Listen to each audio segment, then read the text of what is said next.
ایران کے بادشاہ نے اپنے بیٹے کو پڑھانے کے لیے ایک استاد صاحب کا بندوبست کیا۔ استاد صاحب کو کہا کہ میرے بچے کو دین پڑھائیے، میں چاہتا ہوں کل اس نے عنان حکومت کو سنبھالنا ہے تو یہ دین سے آگاہ ہو جائے، اس کو کچھ سکھائیے، پڑھائیے۔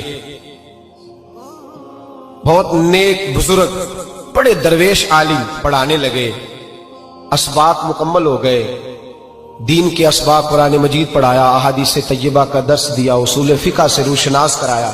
جب بچے نے مکمل تعلیم حاصل کر لی اور آمین ہو گئی، دستار ہو گئی، فارغ ہو گئے، تو پھر ایک دن استاد صاحب نے کہا بیٹے کل تم نے ضرور آنا ہے، کچھ بات کرنی ہے۔ شہزادہ گیا ملنے استاد صاحب سے، استاد صاحب نے کنڈی لگا لی، ہاتھ میں درہ پکڑ لیا، مار مار کے پورے وجود کو زخمی کر دیا، کوئی غلطی نہیں، کوئی بات نہیں، مارا۔ اب بچہ آیا آ کے بادشاہ سلامت سے کہا کہ ابا جی سمجھ نہیں آئی، بڑا مارا ہے استاد۔ تو سیانے تھے نا بادشاہ، یہاں تو قاری صاحب روز کٹہرے میں کھڑے ہوتے ہیں، مولوی صاحب آپ نے میرے بچے کو کیوں مارا ہے؟ آپ 8,000 کے مولوی ہیں، میرا کئی کروڑ کا بچہ ہے، سویرے بدل لیں گے، خبردار آپ نے بچے کو ہاتھ لگایا، اپنی حیثیت میں رہے معاذ۔ جو قومیں استادوں کو کٹہروں میں کھڑا کرتی ہیں وہ ترقی نہیں کر پاتی، جو استادوں کو کٹہروں میں روز کھڑا کرتے ہیں۔ کہا ابا جی بڑا مارا ہے، تو والد بڑے سمجھدار تھے، کہنے لگے بیٹا استاد باپ ہوتا ہے، وہ زیادتی نہیں کرتا، کوئی بات ہوگی میں تیرے استاد کو کٹہرے میں نہیں بلاؤں گا۔ اماں سے بات کی، اماں کہنے لگی بیٹا میں تیرے باپ سے کیسے بات کروں، ڈر آتا۔ وقت گزر گیا، 22 سال بیت گئے، 22 سال گزر گئے، بادشاہ کا انتقال ہوا، شہزادہ تخت پہ بیٹھا، پہلا حکم یہ دیا کہ میرے استاد کو بلاؤ، پہلا حکم۔ استاد جی بوڑھے ہو گئے تھے، چھڑی کے اوپر ٹیک لگا کے آئے اور بھویں سفید ہو کے جھک گئی تھیں، یوں آنکھ کھول کے بڑی مشکل سے دیکھا، کہنے لگے شہزادے حکم ہو۔ کب میں شہزادہ نہیں، اب میں بادشاہ بن گیا ہوں۔ استاد جی 22 سال بیت گئے، آپ نے مارا تھا، پر وہ درد چونکہ زیادتی کی تھی، میرا قصور کوئی نہیں تھا، تو نہ میری روح سے درد گیا ہے نہ میرے جسم سے گیا ہے، میں بے اختیار تھا، پوچھ نہیں سکتا تھا، آج با اختیار ہوا ہوں۔ سب سے پہلے پہلا حکم آپ کو دیا، بلایا ہے، بتائے کیوں مارا تھا، کیوں مجھے مارا تھا، میری زیادتی بتائے۔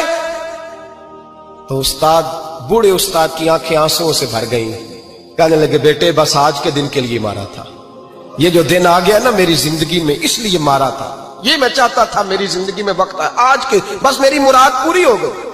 کہا صاحب کس لیے، مجھے بھی سمجھائے۔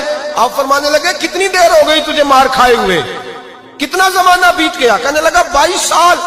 فرمایا زخم بھولے تو نہیں، درد ختم تو نہیں ہوئی، تمہیں بات 1 منٹ کے لیے بھی تمہارے حافظے سے محو تو نہیں ہوئی؟ کہ استاد جی روز رات کو یاد آتی، روز خیال آتا تھا۔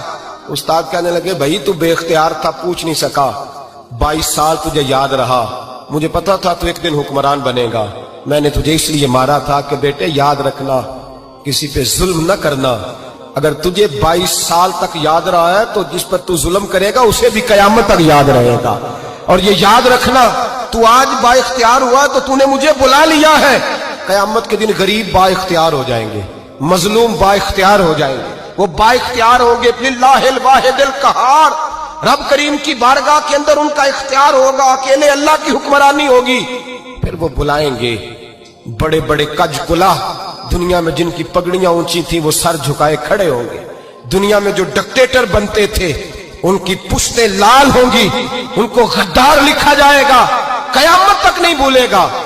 ظلم کرنا تو سوچ سمجھ کے کرنا، اتنا کرنا جتنا تم سہ سکتے ہو، اتنی زیادتی کرنا جتنی قیامت میں تم برداشت کر سکتے ہو۔